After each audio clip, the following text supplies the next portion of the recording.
同時です。この勝負かけたいと思います。よろしくお願いします。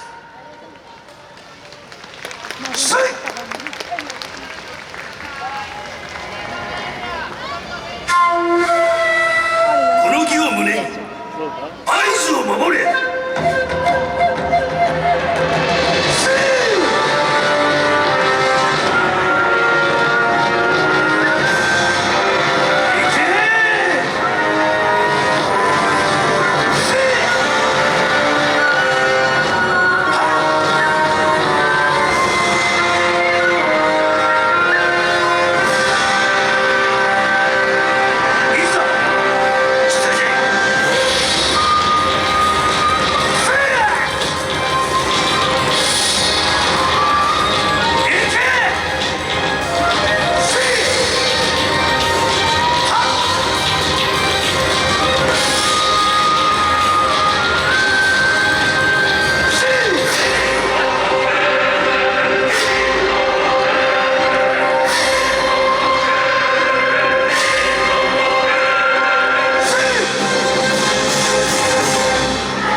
形が変われど150の年月に今も変わらぬ会津の心。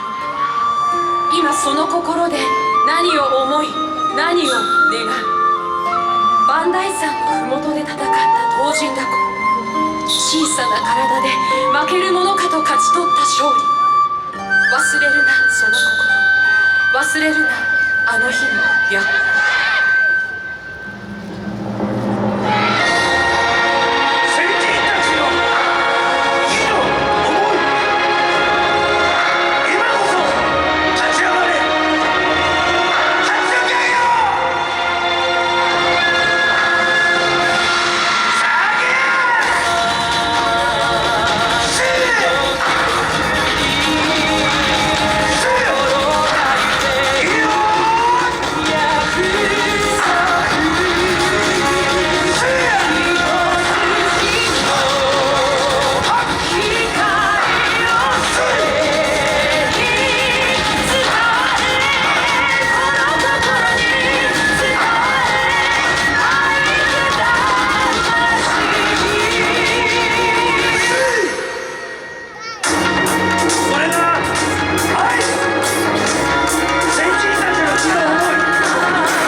正面のお客様に感謝。